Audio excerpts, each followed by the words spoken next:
एक बार यतिन के पास भी चलते हैं और यतिन ने इसको स्टडी किया है। पोल भी यतिन ने बनाया था। यतिन, थोड़े से नंबर्स फीके हैं पोल के मुकाबले ऑब्वियसली, लेकिन और क्या कलर दे सकते हैं आप नंबर्स में? तो देखिए, प्रेजेंटेशन आना अभी बाकी है, तो कुछ समय में वो भी आ जाएगा। ऐसे लग रहा है कि एसेट क्वालिटी जो फियर्स थे बाजार में, उससे थोड़ा बहुत बेहतर ही प्रदर्शन है। अगर हम एब्सोल्यूट ग्रॉस एनपीए देखें तो 84,360 करोड़ के आसपास आए हैं। तो एब्सोल्यूट ग्रॉस एनपीए जो सीक्वेंशियल इंक्रीज है वो केवल 1000 करोड़ का है। और अगर हम बात करें नेट एनपीए की, तो यहाँ नंबर आया है 21,377, यानी 21,377 करोड़।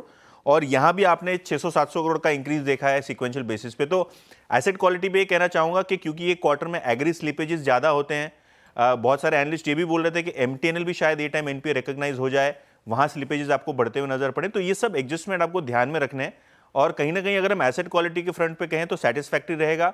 नेट इंटरेस्ट इनकम ने एक्सपेक्टेशंस को मीट किया है, प्रॉफिट ने भी एक्सपेक्टेशन को मीट किया, क्योंकि जो एसबीआई का पोल होता है वहां जो प्रॉफिट नंबर होता है वो रेंज में होता है। तो अगर हम मीडियम रेंज की बात करें तो एक्सपेक्टेशन के हिसाब से ये, हालांकि जो मैनेजमेंट की कमेंट्री है और जो प्रेजेंटेशन है जहां एडवांसेस ग्रोथ और थोड़े ग्रैन्युअल नंबर्स आएंगे, उसके बाद एक वर्डिक्ट आना लगभग रहेगा। लेकिन ओवरऑल एक सेटिस्फैक्टरी क्वार्टर एसबीआई के लिए। Overall satisfactory quarter. यतिन, शुक्रिया। और अब आप वापस जुड़िएगा जब वो प्रेजेंटेशन आ जाए और उसमें से आप बाकी नंबर्स। हाँ, कुछ कहना चाह रहे हैं आप? या और एक फिगर है मेरे पास ट्रेजरी की एबिट का। अगर हम ट्रेजरी की एबिट की बात करें ना, तो यहाँ जो सेगमेंटल आया है वो केवल 840 करोड़ ट्रेजरी गेन आया है इस क्वार्टर में। और पिछले क्वार्टर ये नंबर था 5400 करोड़, उसके पिछले क्वार्टर भी इतना ही रन रेट था। तो ये टाइम ट्रेजरी गेन्स कम हुई है, जिसके कारण प्रॉफिट पे असर हुआ है। हमको ये देखना है कि कितना असर आपको इंटरनली होता हुआ नजर पड़ता है रिटर्न एसेट्स पे। लेकिन ओवरऑल जो दूसरे सेगमेंट्स के आप नतीजे देखेंगे तो आपको सिक्वेंशियल इंप्रूवमेंट ही दिखेगा, चाहे वो कॉर्पोरेट बैंकिंग हो, चाहे वो रिटेल बैंकिंग हो। नंबर्स ठीक ठाक हैं, सिर्फ ट्रेजरी गेन में एक बड़ा शॉक है जो एक्सपेक्टेड लाइंस पे। तो ठीक है, तो मतलब ऑपरेशनल नंबर्स जो धंधे वाले जो नंबर्स हैं, कॉर्पोरेट बैंकिंग हो चाहे रिटेल बैंकिंग हो, वो अच्छे हैं। ट्रेजरी में थोड़ा सा डिसअपॉइंटमेंट है, तो शायद मार्केट इसको पॉजिटिवली ले। यतिन, कुछ नेट इंटरेस्ट मार्जिन नंबर्स आए हैं एसबीआई में, जरा उनको गो थ्रू करते हैं। तो ये जो नेट इंटरेस्ट मार्जिन है, हम लोग एक्सपेक्ट कर रहे थे कि ये स्टेबल रहेगा। पिछले क्वार्टर 3.14 था, और जो प्रेस रिलीज में पढ़ पा रहा हूँ उसमें जो डोमेस्टिक एनआईएम है वो 3.15 है। अगर हम इसको फ्लैश भी कर सकें तो डोमेस्टिक एनआईएम, रिपीट कर रहा हूँ, 3.15 है, जो पिछले क्वार्टर 3.14 था और एक्सपेक्टेशन 3.1 का था। तो जो डोमेस्टिक एनआईएम नंबर है वो काफ़ी अच्छा है। और अगर हम पूरे बैंक की बात करें कंसोल लेवल पे, तो Q3 का जो एनआईएम आया वो 3% के आसपास आया। तो ओवरऑल अगर हम एनआईएम के फ्रंट पे भी कहें तो थोड़ा बेहतर ही प्रदर्शन है, मतलब ऐसा नहीं कि कोई खराब प्रदर्शन है।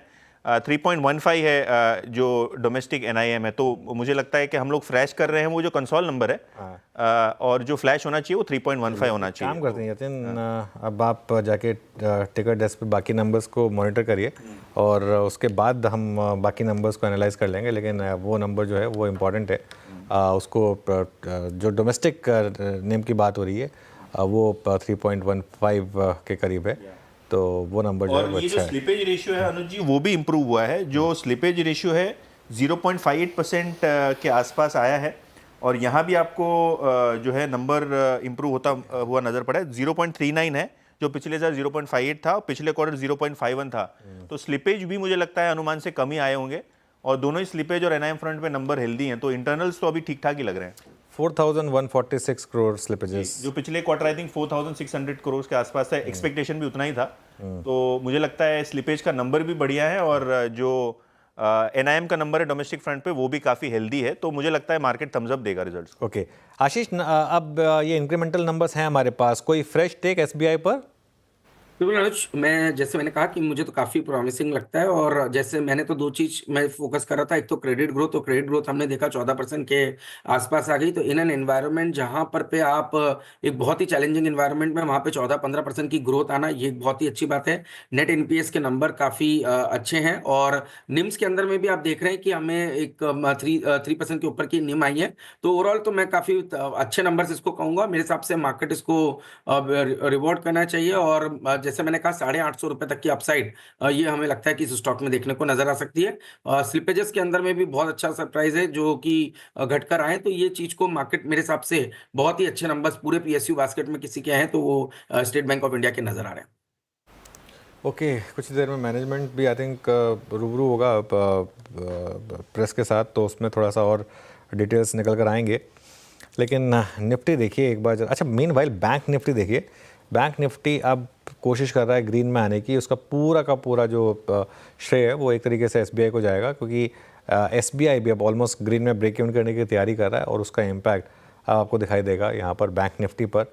बैंक निफ्टी अब सिर्फ 10 पॉइंट नीचे हो सकता है, बात करते करते ग्रीन में भी आ जाए, लेकिन फॉर नाउ एसबीआई थोड़ा सा मार्केट में एक पॉजिटिविटी फैलाने की कोशिश कर रहा है। श्रेया जी, एसबीआई में तेजी अभी फिलहाल ग्रीन में आने की पूरी संभावनाएं तो दिख रही है, लेकिन सर कुछ और स्टॉक्स पर नज़र डालते हैं जहां पे आज गिरते बाजार में मोमेंटम थोड़ा देखने को मिल रहा है। एक्सिस बैंक इनफैक्ट ये भी अभी इसका चार्ट रखिए और कोटक महिंद्रा बैंक भी रखिए, इसमें तेज़ी देखने को मिल रही है गिरते बाजार में। बैंक निफ्टी भी अभी ग्रीन में आने की तैयारी फिलहाल कर रहा है एसबीआई के नंबर के बाद। कोटक महिंद्रा बैंक पे एक टेक्निकल चार्ट चेक लेते हैं गाबा सर से। कोटक महिंद्रा बैंक कैसा लग रहा है सर, स्ट्रेंथ नजर आ रही है अभी फिलहाल इसमें?